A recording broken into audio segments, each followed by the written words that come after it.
Hi guys, welcome to my YouTube channel. In today's video, we will learn about data loss prevention policy. So please watch this video till the end so that you understand it completely. And if you have not subscribed to my YouTube channel yet, please subscribe it. So let's get started. So what is the today's agenda? So first of all, we will learn about what is DLP policy, types of connectors, and then what are the steps to create DLP policy, and then we will look at demo. First question is, what is data loss prevention policy? Data loss prevention policy is a security strategy designed to prevent the unauthorized sharing, transfer, or use of sensitive data. It involves a combination of technologies, processes, and policies to protect data from being lost, misused, or accessed by unauthorized users. What type of connectors do we have? We have three types of connectors. First is business connector, second one is non-business connector, and third one is blocked connectors. So business connectors are connectors that are deemed safe for handling business data.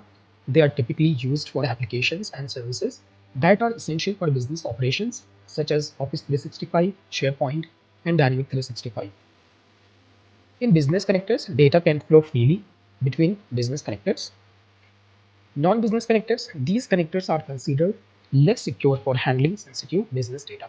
They might include social media platforms, consumer services, or other non-essential business applications. And in non-business connectors, data flow between business and non-business connectors is restricted to prevent potential data leaks. And the last one is blocked connectors. These connectors are completely restricted from being used within the organization.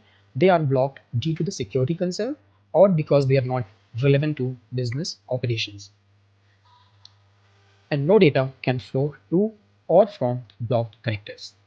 Now we will learn about the steps to create a data loss prevention policy.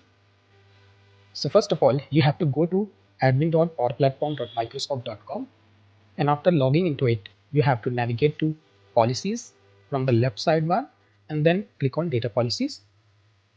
Then you have to create a new policy. If you do not have any existing policy, click on new policy and follow the wizard to name your policy. So on this step, you will specify the name for your policy. Then you have to classify the connectors. Select the connectors you want to classify as business, non-business, or blocked. Then you have to define the scope. Choose whether the policy applies to all environments or specific ones. To whichever environment you want to apply this policy, you can choose the environment from this step. Select environment, pick the environments where the policy will be enforced, and review and save. Review your settings and save the policy. Now it's time to take a look at the demo.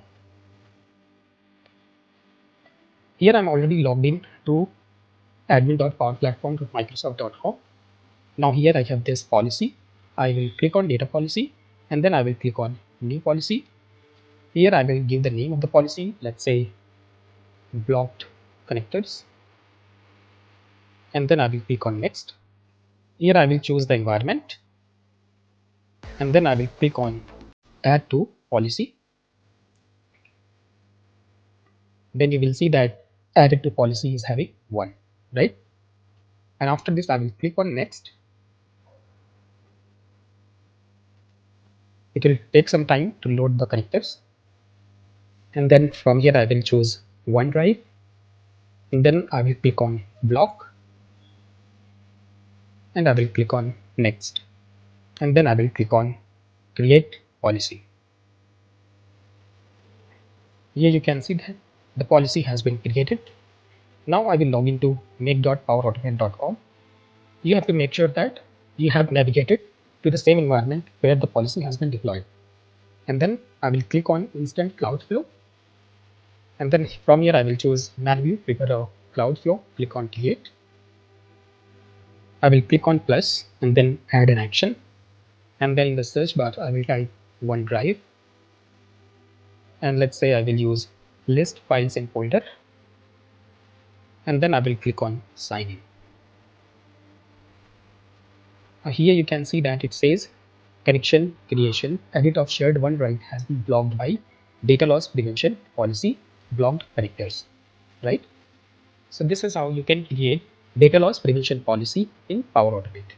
If you like this video, please click on the like button and please subscribe my YouTube channel. And if you have any question, please post it in the comment section.